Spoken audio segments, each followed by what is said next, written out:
My traveling companion is 9 years old. He's the child of my first marriage.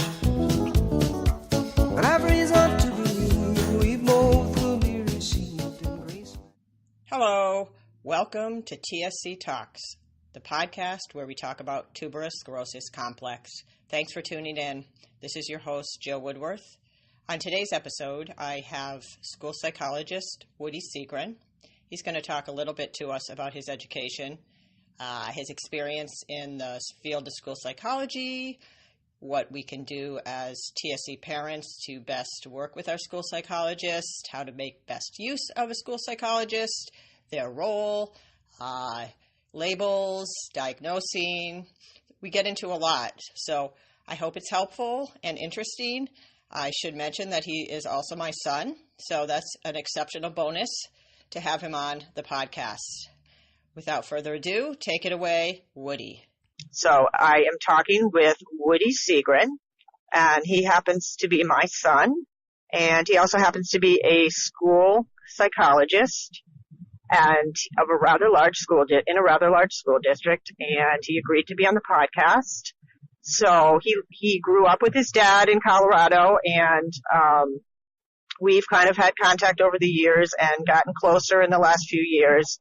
And I've just been really proud of him and inspired by his pursuit of his education and goals. And I thought it would be interesting to have a school psychologist on to just kind of talk about any types of needs that might come up for a parent of a student with some disabilities. And I'm not sure what we're going to talk about, but here we go. Hey, Woody, how are you? I'm good.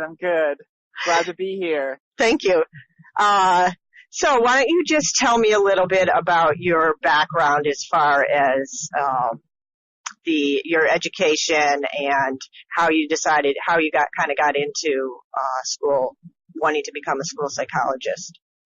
So believe it or not, studying undergrad psychology, you actually can't do much with that, and you have to go to more school. I know that's going to be a shock to most that are listening, but yes, more school after school. So most school psychologists have at least 3 years, and it's a required education specialist degree, or some of them have MSs, and then some of them are also doctors. But it's common to have specialist level school psychologists, which is a 3-year program always.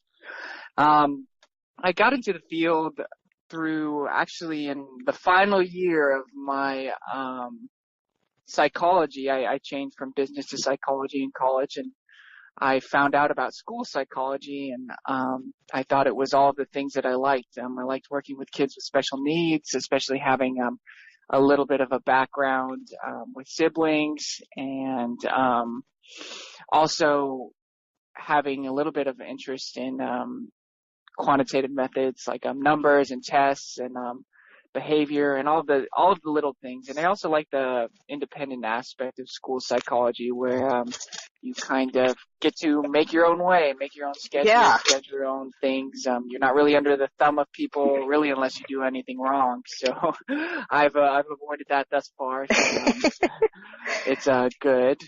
Does that answer your question? Yeah, that sounds like right up your alley. You know, I think that you are an independent thinker, and yeah, that's awesome. So tell me a little bit about what you do. Okay, so you went to school. I know you went to University of Tennessee. At Chattanooga. Yep. We were not the volunteers. We're very adamant about that. We are the mocks. What's that mean?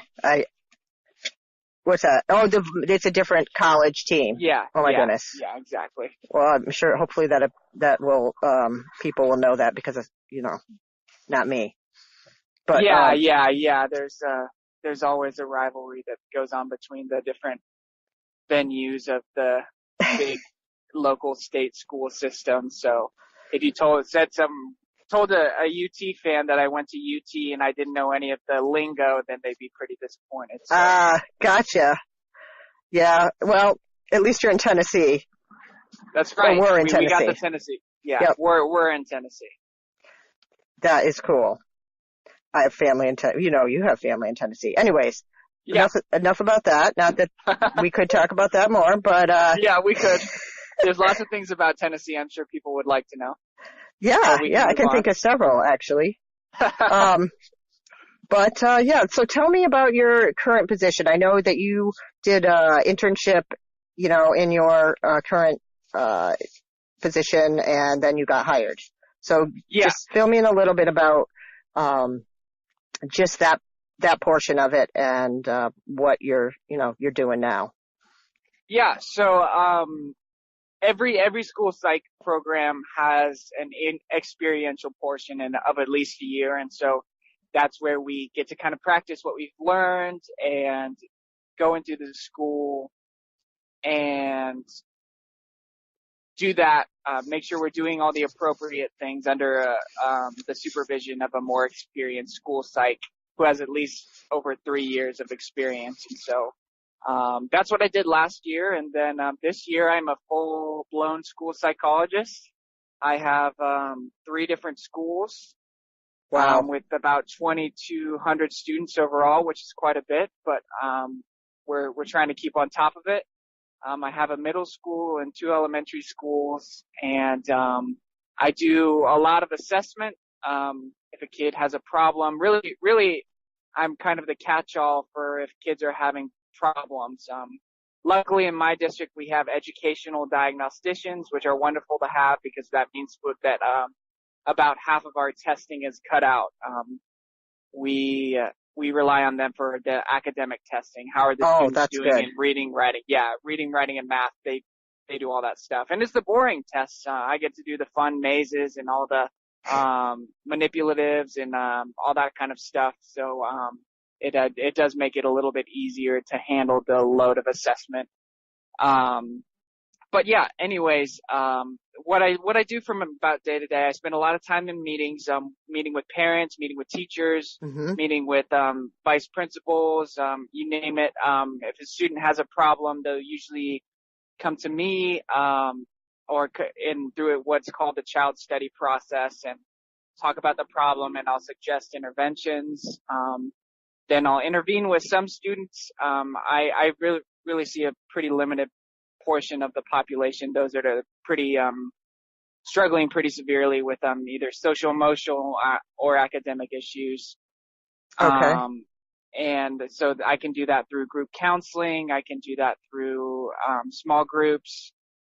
I also, do a lot of interaction with other professionals though about how to solve the needs of a student.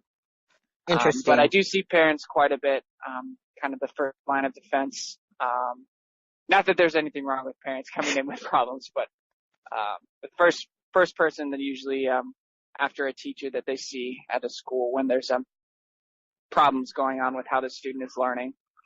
So I guess just to clarify for my own understanding, so if a child is having some difficulty, is the people that come to you, it's referrals through the teachers and or the parents? I guess what I really am trying to get at is if a child, first of all, what percentage of your the kids that are considered part of your caseload have disabilities or a diagnosed disability?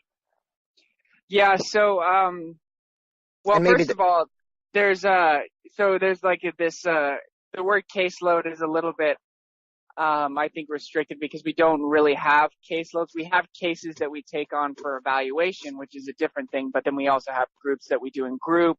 So it's not just like you have 10 kids. You have all these different responsibilities and they apply to groups and then personals and then overseeing. Yeah. And then we have systems level responsibilities where we're trying to prevent bullying. We do signs of suicide training with students. With the whole general education population, we kind of try and set up systems to help students succeed across the environments. But yeah, and getting back to the first part of your question, a teacher can recommend that they see me, or a parent, anyone that works with the student has a concern. They'll usually brought to the child study team, which is me and the the educational diagnostician and whatever, usually a vice principal and parents, a little bit smaller problem solving team to kind of, recommend interventions and, kind of get different perspectives on what we're seeing with the student. That sounds great. So, for instance, if, a parent is anticipating their child, entering your school district and they, they have a diagnosed disability, what would your recommendation be as far, and maybe they have some mental health issues, maybe they don't, but they already have the, diagnosed disability. What would your suggestion be as far as, making contact? Would you suggest they make contact with, have the school psychologist as part of their team? Just, I know that. Yeah, go ahead. Yeah, I guess it depends on the nature of the disability. If the disability is largely, like blindness or some sort of more medically related issue that isn't going to affect their social and emotional well-being or their academic progress, that's something that you definitely want to give to the school. Right. And even with a social emotional ability, I think a good thing for parents to know is that I've never met a private psychological firm that is that if you take your child to see a private psych, then they're not going to come out with a diagnosis. There's never been that case. And so the diagnoses are wonderful and great, but the services of diagnosing and, especially when it comes to academic and behavioral problems in school, those are provided free by your school psych and whoever works with the students. So there's always that to consider. Interesting. And we have a lot of parents that come in with private diagnoses and really, that's great. But if we're not seeing a problem at school, it's unlikely that will have much merit because we do need to accommodate. And really the purpose of an IEP is to serve an academic or behavioral problem that we're seeing at school. So if it's not showing up. Yeah, if there's nothing there, then what can we change? Because there's no problem. Gotcha. So that's, I think, an important thing to consider is that, they could be pulled together at school. And there's also functional diagnoses, but really we see it by and large, a large portion in my area of parents that come in with diagnoses of ADHD, have all these problems at home, but also remember that there's also a lot of other factors that go into diagnosing a disability other than private diagnoses. But yeah, definitely IEP paperwork. If you already have an IEP and you're switching districts, you're going to want that.